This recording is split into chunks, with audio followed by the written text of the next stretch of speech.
Olá, bem-vindos ao Questão de Ordem. Hoje, aqui no estúdio, nós temos dois jornalistas políticos. Juliana Nobre, coordenadora de jornalismo da Salvador FM, e o repórter do Bahia Notícias, Lula Bonfim. Bem-vindos ao nosso programa, é um prazer tê-los aqui. Obrigado. Obrigada prazer pelo todo convite. A gente semanalmente está entrevistando aqui jornalistas políticos e a gente discute temas específicos da política que estão em evidências. E todo o nosso programa vai ao ar sem cortes, né? Já que aqui é a Casa do Povo, a gente também leva todo o programa sem cortes. E vamos iniciar falando a respeito da política, a respeito da polarização. Muito se diz que a polarização federal vai pingar aqui, né? Vai influenciar e vai ser a polarização estadual. Qual a opinião de vocês a respeito disso? Como sempre eu faço aqui, primeiro as mulheres, Juliana, depois te dou a palavra, Lula. Nanda, realmente, até este momento a gente está acompanhando duas polarizações, né? Tanto na questão nacional quanto na questão aqui da Bahia. Na minha opinião, isso tende a continuar, né? Até o final das eleições, até realmente o dia das eleições. Então, pelo que a gente tem acompanhado, né? Realmente é Lula, Bolsonaro a nível federal e ACM Neto e Jerônimo aqui. Aí entramos na discussão se vai dar primeiro turno, se vai ter segundo turno, que aí já é uma outra discussão. Mas, na minha opinião, realmente, a gente vai continuar com essa polarização. Não vejo uma possibilidade do nosso terceiro candidato, né, que é a terceira via aqui na Bahia, que é o João Roma, de estar nesse segundo turno ou virar, enfim, eu não consigo ver ainda essa possibilidade. O PT, né, a Bahia é comandada pelo Partido dos Trabalhadores, ou seja, tem a máquina na mão, tem um poder muito forte dentro do Estado, né? Então, acredito que realmente vai continuar essa polarização ACM Neto e Jerônimo Rodrigues. E sua opinião, Lula? Eu acho que sempre respinga, Fernanda, sempre respinga. E agora, eu fico um pouco assim, receoso com esse discurso de transferência direta de votos e tal. Eu acho que até existe um pouco dessa transferência, mas ela não é absoluta, né? Então, quando eu vejo assim, alguns quadros políticos falando, olha, mas Lula tem 60%, 70% aqui, então o candidato dele pode subir. Calma, não é assim, não é inteiro, entendeu? Nunca houve essa transmissão total de votos. E eu acho que esse ano também não vai acontecer. Eu vou pegar dois ganchos, um gancho que Luciana me falou, e vou pegar o seu gancho para a gente continuar esse debate. Juliana disse a respeito de Roma que não vê a possibilidade do ex-ministro ir para o segundo turno, né? João Roma, que é o candidato de Bolsonaro aqui no estado da Bahia. Qual a opinião de vocês? Vocês acham que ele não tem possibilidade do segundo turno, mas ele é uma terceira via até um pouco forte, né? Já que vem com o apoio de Bolsonaro. Você acha que João Roma tira voto de quem? Eu vou pegar esse gancho também do Lula, assim. Eu acho que essa transferência de votos aconteceu lá no passado, em alguns momentos, mas hoje a gente vive uma política diferente, hoje a gente vive um momento diferente e também não acredito que essa transferência de votos seja direta, ou seja, o candidato do PT aqui, apesar de eles ligarem muito essa imagem, né, o time de Lula, enfim, mas não acredito também nessa transferência de voto, até porque a gente já está vendo aí o voto Lula-Neto, que já está acontecendo também muito no interior do estado. Então, realmente, essa transferência, nessa eleição, eu não acredito que vai acontecer de uma forma direta. Para um segundo turno, apesar de ser um candidato de Bolsonaro, a gente cai nessa mesma questão da transferência de votos. Não acredito que Bolsonaro traga essa força, até porque a gente sabe, né? E nas últimas eleições, Bolsonaro aqui perdeu no Nordeste, né? Perdeu na Bahia. Então, vai ser um pouco mais difícil para João Roma, apesar de que eu acho João Roma uma pessoa extremamente inteligente, ele fala muito bem, se posiciona muito bem, mas ele tem essa força, né, essa pecha do governo federal que muita gente aí não está indo muito de acordo com o governo federal. E que o índice de rejeição é alto, né, de Bolsonaro aqui no estado da Bahia. Alto. O índice de Lula é muito alto de aprovação e o de rejeição de Bolsonaro também é alto. Qual a sua opinião a respeito disso? Assim, Eu questionei a Juliana acabou não me perguntando de quem ela acha que Roma tira voto, se Roma tira voto de quem Acho- Se é assim que eu Eu acho que Roma, Vou voltar a palavra para você. Roma tira algum voto de Assemineto. É. Algum voto. Eu acho que existe uma tendência natural, imediata, do bolsonarismo focar no grande nome antipetista do Estado, que no caso é Assemineto. Então, inicialmente, esse voto está direcionado a Assemineto. Mas acho que a tendência é que parte desse bolsonarismo, o mais fiel, o mais apaixonado pelo presidente Bolsonaro, mais próximo da eleição, quando perceber que Roma é o candidato de Bolsonaro, tem uma tendência que esse público mude de volta para Roma. Mas não creio que seja significativo para mudar o resultado da eleição, nem para colocar Roma no segundo turno, nem para tirar de Neto uma liderança. Vocês acreditam no voto útil, então?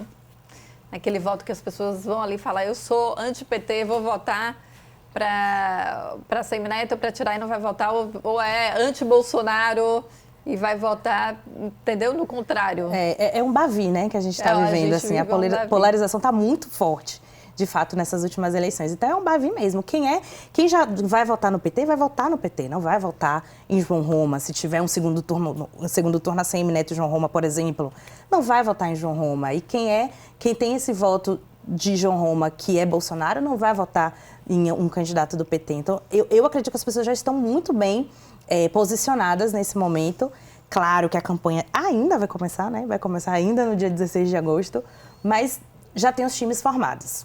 Então, os candidatos devem ir mesmo para esses votos ainda brancos, nulos, mas já tem os times formados. O senador voltou do cenário político recentemente, Ângelo Coronel, e ele esteve no Fora do Plenário, né? O podcast de vocês.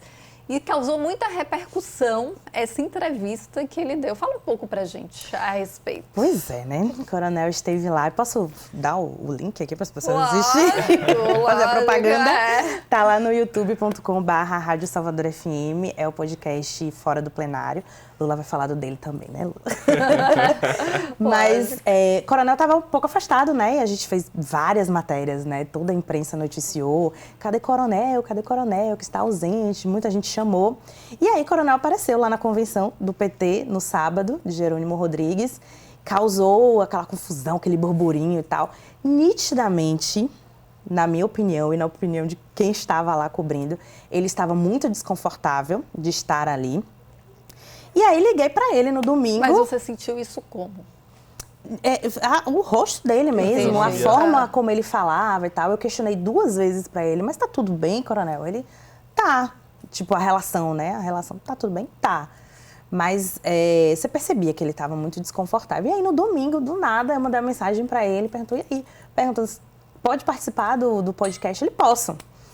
A assessoria até, né, ficou meio assim, mas tem certeza? Eu falei, tem. Ele me disse que vai, né? Então, foi aí na terça-feira, deu declarações extremamente polêmicas. A gente até já imaginava que seria muito polêmico, porque o Coronel fala mesmo o que quer, não tá nem aí, ele fala mesmo o que ele pensa. Mas ele falou muito além, inclusive, do que a gente imaginava. Então, ele falou da relação com o governador Rui Costa, falou que deputados reclamam, né, dessa postura do governador Rui Costa de não receber os deputados. Ele falou da relação do racha, né, do PT com o PP também. Disse que, na verdade, o que aconteceu foi que o PP não cumpriu o acordo com o João Leão, né, de que João Leão, sim, ficaria aí, Rui Costa sairia, né, do governo e daria esse espaço para João Leão, né, nos últimos 8 meses. Então, esse acordo não foi cumprido e realmente esse foi o racha. Mas ele é muito ligado a Otto Alencar, né, o senador? E foi por isso que ele voltou para a cena política. Foi um pedido pessoal do amigo dele, inclusive, Otto Alencar, de que ele realmente participasse. E aí ele falou, né, que na verdade agora ele voltou, porque ele sempre participou de eventos oficiais. Então, como a campanha começou, né, a partir das convenções, era um evento oficial, então ele estava ali oficialmente por isso. A gente sabe que não, né? Mas o Coronel é muito polêmico, né? Muito polêmico e muito brincalhão também, né? Ele é muito divertido também, muito leve, né? Apesar de dar as alfinetadas dele ali, mas ele é muito leve. E aí, bombou, né, de ontem para hoje, movimentou muito a cena política, muitos grupos de WhatsApp comentando essas falas dele que realmente foram bem importantes. E teve a fala da vice também, né? que a gente vai falar também, né? Também sobre a vamos vice, falar. a vice de ACM Neto. Um dos 3 nomes da lista tríplice é Edilene, que é a vereadora de Serrinha, e presidente da União de Vereadores da Bahia. É um dos nomes aí possíveis para ser a vice de Neto. E Edilene é muito ligada a Coronel. E ele deixou isso muito claro, né? Ela é muito ligada a mim. E se Edilene for escolhida a vice, Neto já ganhou. Então, essa frase também foi muito polêmica e movimentou aí. Qual a sua opinião, Lula, a respeito das declarações do senador Ângelo Coronel, que foi presidente aqui da casa também, né, do parlamento baiano? O senador Ângelo Coronel gosta desse tipo de declaração, né? Quando a gente liga para ele, é já esperando alguma coisa que o jornalista gosta. Que movimente o cenário político. Ele gosta disso. E eu acho que Coronel, ele está percebendo, na visão dele agora, um movimento de mudança do cenário político no Estado. E ele está se preparando politicamente para essa mudança. Tá? Ele está vendo a ACM Neto muito na frente, está vendo um sentimento de mudança no Estado e ele está se afastando lentamente do grupo governista hoje. Entendeu? Essa é a minha avaliação. Eu cheguei a conversar na semana passada com o senador Otto Alencar e perguntei sobre o Coronel, né? Ele demonstrou um pouco de insegurança, assim, mas falou, não, é meu amigo há muitos anos e ele estará presente na campanha. Deu palavra e no sábado realmente o Coronel apareceu e tal. Foi até bem recebido, mas ele realmente pareceu um pouco desconfortável ali, sabe? É como se ele não quisesse estar ali. E Coronel deixa isso muito, muito claro, assim, ele quando ele fala, né? Quando ele fala que hoje são os filhos dele, os 2 filhos dele estão disputando, né, vagas a deputados, um a deputado federal e outro deputado estadual. Então, é mais ou menos isso mesmo. Ele está preparando o terreno para sair, né, de cena e deixar os 2 filhos aí nessa cena política. Eu quero saber de vocês dois. Vocês dois estiveram na convenção do PT, do lançamento da candidatura de Jerônimo, que é o candidato de Rui Costa, de Jacques Wagner e de Lula. Qual sentimento vocês tiveram? Porque houve muito burburinho, que teve muita gente, que estava lotado lá. E qual o sentimento que vocês tiveram? Porque a gente em loco, principalmente nós como jornalistas, a gente tem o sentimento e a gente passa para a população ou escrevendo ou narrando de toda forma, né? Eu acho que ainda falta uma pimentinha nessa campanha de Jerônimo Rodrigues. Apesar de que tinham muitos militantes, muitas caravanas, realmente estava muito lotado, muito cheio, tinha uma energia. Mas falando de candidato, eu acho que ainda está faltando essa pimentinha, está precisando dar uma movimentada nessa campanha. E aí a esperança deles é, de fato, com a propaganda eleitoral, né, que começa aí a partir do dia 16. Muitos petistas dizem que tudo vai mudar, né, inclusive os números das pesquisas vão mudar. Eles dizem que o horário eleitoral é o canhão da campanha, né? Mas ali eu ainda sentia que estava faltando uma pimentinha, até mesmo do grupo, né? Você tem Geraldo Júnior, que era do grupo de ACM Neto. Você tem Otto Alencar, Jerônimo Rodrigues, que até então era uma pessoa completamente desconhecida, apesar de ser secretário, enfim. Mas era sim, uma pessoa desconhecida, ainda é, né? E as pesquisas mostram isso.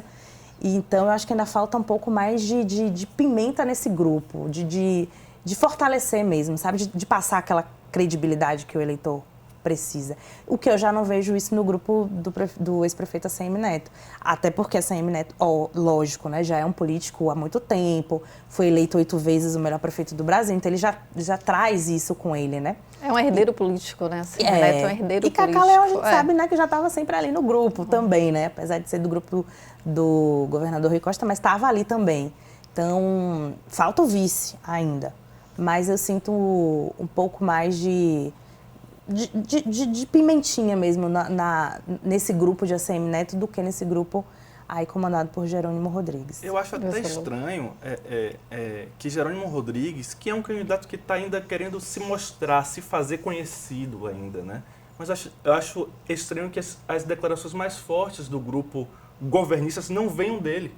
Vem sempre ou de Rui, ou de Wagner, ou de Éden Valadares, que é o presidente estadual. Que tem se destacado PT, muito nessa campanha, né? O presidente do PT. Jerônimo não tem aspas fortes que é algo necessário para alguém que precisa ser conhecido, né? Foi algo que eu percebi assim, e eu fiquei assim, encucado com isso. A primeira palavra que Jerônimo falou para a imprensa na convenção foi Lula. Tudo, absolutamente tudo, na pré-campanha e na campanha de Jerônimo passa por Lula. Não existe um projeto próprio ainda, sabe? Você acha que ele se anula? Eu acho. Ele falou, quando fizeram a pergunta, ele não lembra exatamente qual foi a pergunta, mas ele falou assim, Lula já prometeu que vai voltar com o PAC. Aí eu, sim, e você? Vai fazer o quê? Eu não estou dizendo que ele não tem projeto, eu estou falando que ele não reverberou o projeto dele ainda. Só existe o projeto de Lula. Né? Isso é muito complicado. E isso foi criticado, inclusive, por Ângelo Coronel no podcast. Ele criticou muito esse marketing de Jerônimo e de só colocar que é o time de Lula, são as propostas de Lula. E ele fala, o governo do Estado tem muita coisa para mostrar, fez muita coisa e está faltando isso. E é perfeita essa sua colocação. Realmente está faltando ele mostrar o que ele é. É estratégico? É.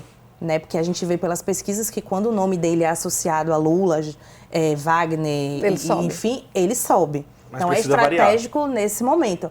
Mas precisa variar. Precisa passar, né, dessa linha aí para poder, se realmente eles quiserem, subir nas pesquisas. Eu vou querer saber de vocês a respeito da vinda de Luiz Caetano para a campanha. Qual a opinião de vocês a respeito disso?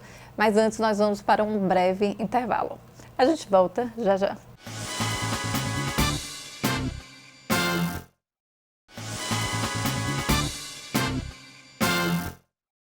Voltamos com questão de ordem. Antes do intervalo, nós conversávamos a respeito da ida de Luiz Caetano para a campanha de Jerônimo. Qual o sentimento que vocês tiveram de antes e depois da chegada dele, né? Posso ser sincera? Sim. Não vi diferença ainda. Para o formato. Apesar de que também entrou um marqueteiro na campanha, eu acho que agora a coisa começa a engrenar, né? Mas eu ainda não senti essa diferença. Ainda não...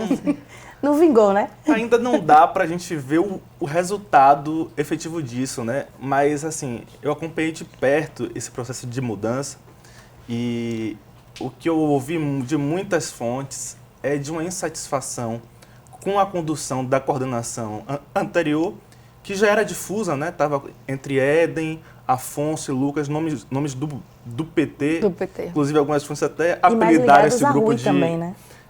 Eles foram até apelidados de menudos, né? Chegaram a ser apelidados de menudos e tal, porque eles são nomes mais jovens e tal. Existia uma insatisfação, né? O que eu ouvi de uma fonte que eu confio muito é que os quadros políticos não recebiam eles com a mesma credibilidade que eles receberiam outros nomes e que, por isso, o primeiro nome pensado foi Caetano. Porque Caetano tem essa interlocução mais fácil politicamente, né? Então, eu acho que esse é o grande desafio de Caetano, melhorar a interlocução política com prefeitos, com deputados, com candidatos a deputados. Esse é o grande desafio. Você acha que dá tempo? Dá tempo, tem tempo. Os petistas falam muito, né, das viradas, né? Em 2006, a pesquisa Ibope dava Wagner com 13% em julho. E Wagner ganhou no primeiro turno. Jerônimo aparece agora entre 11% e 12% nas pesquisas. Então, tá parecido, né? Então, 2014, Rui Costa estava com 8% nesse mês de julho, atrás de Lídice da Mata, que era a segunda colocada. Então, a gente também fez essa análise lá. Se for falar em tempo, dá tempo.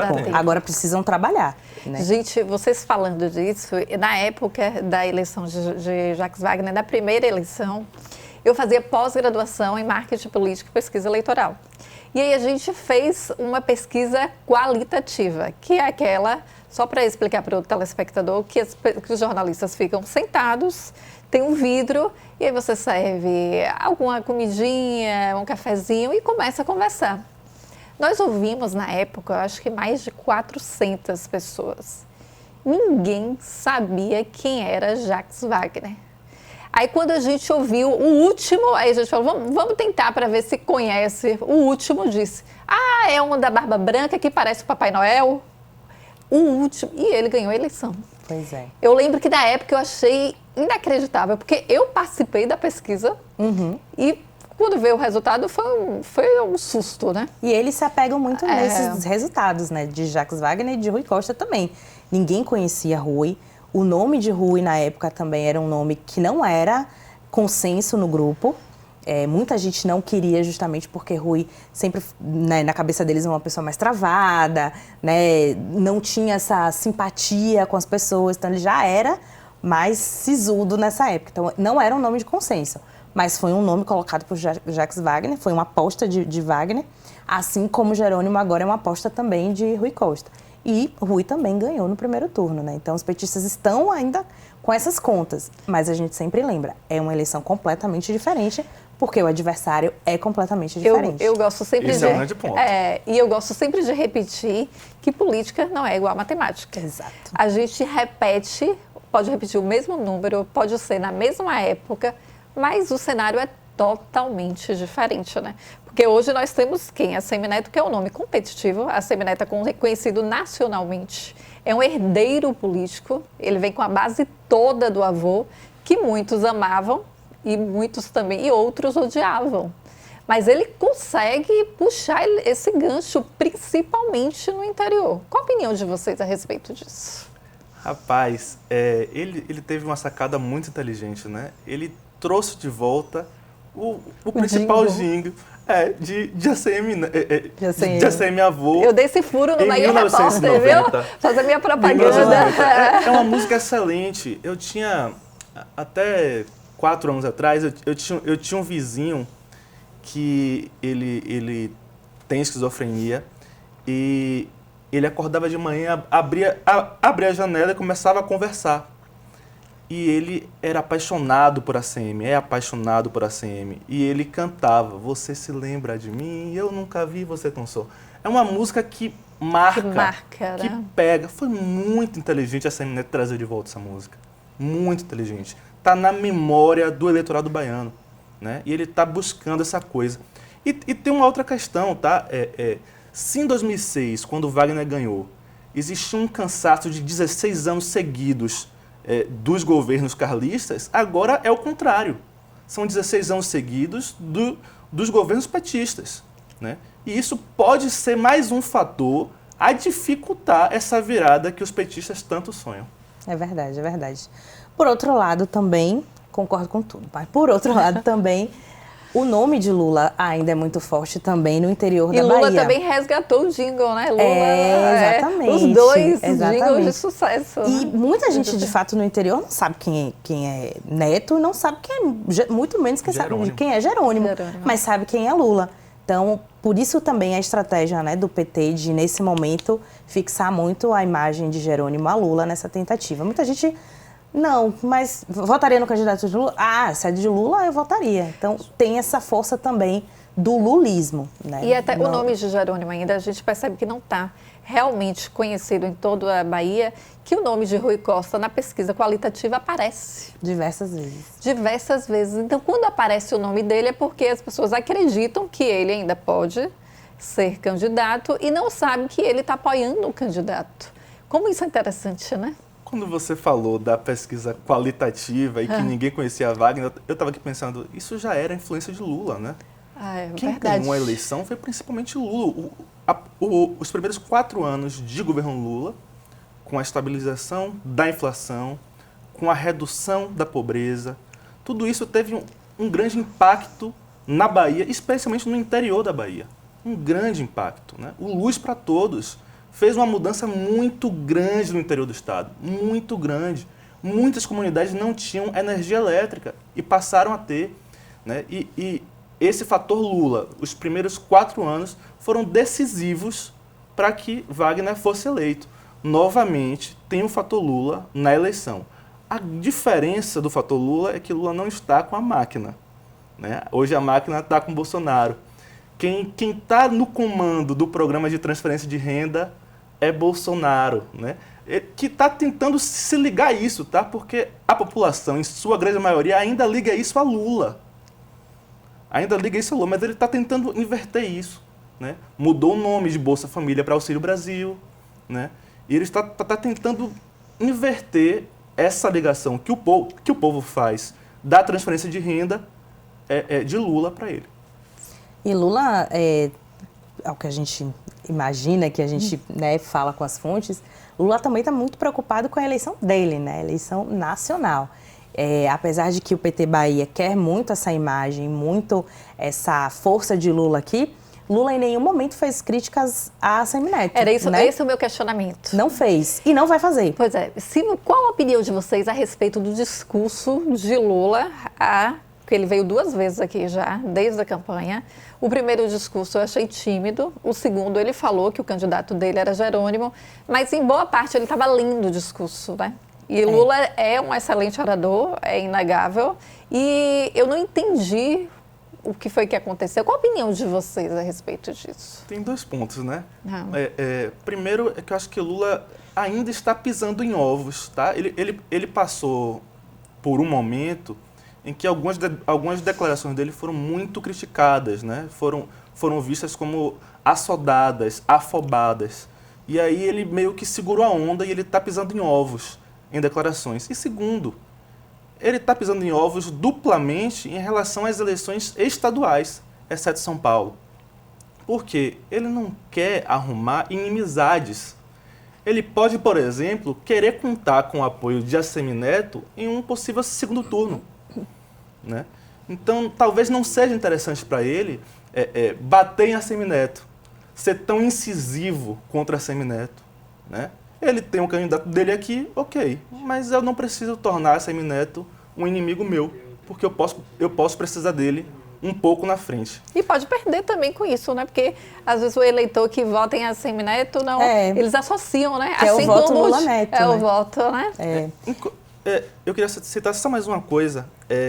O que talvez o Lula não esteja considerando, né, é que ele vai precisar também de uma base de apoio forte caso seja eleito. E essa base de apoio forte depende muito das eleições majoritárias nos estados. Porque se você não tem uma grande votação para a eleição majoritária, você não consegue eleger uma boa base de deputados, tá? Então, se ele também não se engajar muito nas eleições majoritárias, ele pode prejudicar a sua base em um futuro governo. É verdade, é verdade. E ele realmente está pisando em ovos, né? E acredito que nesses 2 discursos dele, ele já estava ali pensando no apoio do União Brasil, né? Que inclusive movimentou na semana passada essa possível pedido de retirada de candidatura de Jerônimo Rodrigues, aqui da Bahia, em troca, né, do apoio do União Brasil a Lula já no primeiro turno. Acabou que um bateu o pé, né, Wagner bateu o pé e disse que não ia retirar, Neto disse não, o que eu quero, sim, e aí acabou que não teve apoio até agora, né? Mas ele pensa muito no macro, né? Ele pensa muito na questão dos apoios. Lula é muito articulador político, né? Um dos maiores articuladores políticos. Então ele precisa realmente manter esse equilíbrio para não atingir a sua própria candidatura, mas como o Lula falou, precisa se pensar também nessas candidaturas. O Lula Bonfim falou, jornalista. Nessas candidaturas de deputados, né? Que é importante. Sem um congresso forte para ele, nada adianta ele estar ali na presidência da República, né? Lula, vamos falar, Lula Bonfim, a respeito do vice de Assemineto, né? Você que também faz parte do terceiro turno, do podcast Terceiro Turno do Bahia Notícias, vocês já gravaram a respeito desse tema que movimentou todo o estado baiano, porque a gente tinha o nome